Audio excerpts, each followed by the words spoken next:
Good morning students. आपकी हिंदी पाठ्य पुस्तक की अगली कविता है मजदूर, जिसके कवि हैं देवराज दिनेश जी।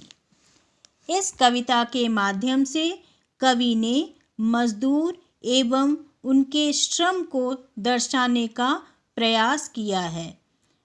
मजदूर अपने श्रम के बल पर किस प्रकार पृथ्वी का रूप संवार कर उसे सुंदर बनाने में लगे रहते हैं, इस बात को कवि हमारे सामने रखने का प्रयास कर रहे हैं। माया मोह से दूर वे अभावग्रस्त जीवन जीते हुए भी अपने कर्म में लगे रहते हैं और इसी में आत्मगौरव का अनुभव करते हैं। मजदूरों ने सुंदर इमारतों का निर्माण करके धरती का रूप संवारा है। उनकी अनेक पीढ़ियां धरती को सुंदर बनाने में गुजर चुकी हैं। वे धनी लोगों की बस्तियों में रह नहीं सकते, वे सिर्फ उनका निर्माण करते हैं। मोह माया से दूर अभावग्रस्त जीवन जीते हुए मजदूर अपने कर्म में लगे रहते हैं, लेकिन वे कभी अपने अभाव मिटा नहीं सकते।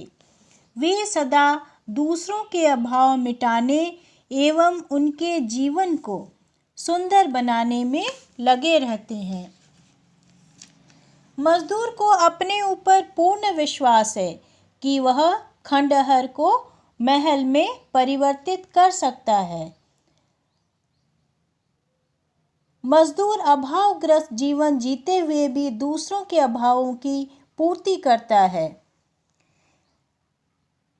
देवराज दिनेश जी कहते हैं कि इस धरती पर हिमालय को चीरकर गंगा नदी की धार धरती पर प्रवाहित करने वाला मजदूर ही है। उसी ने अपने श्रम से गंगा के पवित्र जल को धरती पर बहाकर हमें कृतार्थ किया है, अर्थात हम पर उपकार किया है। मजदूर रेगिस्तान की सख्त जमीन को अपनी मेहनत से सींचकर उपजाऊ बनाते हैं। वे वहाँ की ज़मीन में फसल उगाने की क्षमता रखते हैं। ऐसे बंजर जमीन में मजदूर सुंदर और स्वर्णिम फूल खिलाते हैं, अर्थात रेगिस्तान की भूमि पर भी जहाँ किसी भी वस्तु की उपज आसान नहीं होती, वहाँ मजदूर फल फूल उगाने में सक्षम हैं। मजदूर के सामने प्रलय, मेघ, भूचाल शर्मा जाते हैं, क्योंकि ऐसी विपरीत परिस्थिति में सिर्फ मजदूर ही स्वाभाविक रूप से जी सकता है, गीत गा सकता है। उसे ऐसी परिस्थिति में भय महसूस नहीं होता। मजदूरों ने कई खंडहर आबाद किए हैं। मजदूर और किसान के विषय में कवि कहते हैं कि वे सदैव दूसरों के महल सजाने में और दूसरों के लिए अनाज उगाने में लगे रहते हैं, जबकि उनके परिवार वाले अभाव में और भूखे रहते हैं। मजदूर धनी और साधन संपन्न लोगों के खजाने भरते हैं। समय न मिलने के कारण मजदूर अपने सुख के साधन जुटाने में वंचित है।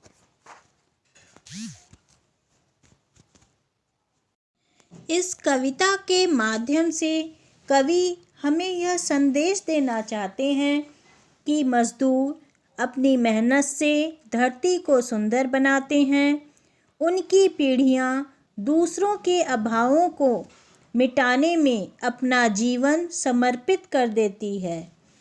माया मोह से दूर मजदूर अभावग्रस्त जीवन जीते हुए भी अपने कर्म में लगा रहता है। मजदूर स्वभाव से संतोषी होता है।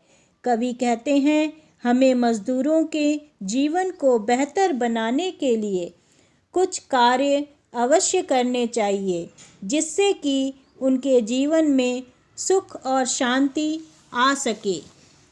संपूर्ण विश्व में 1 मई को मजदूर दिवस मनाया जाता है। भारत में पहली बार मजदूर दिवस 15 जून 1923 ईस्वी को मनाया गया था, लेकिन आज के समय में संपूर्ण विश्व में 1 मई को मजदूर दिवस मनाया जाता है। Thank you.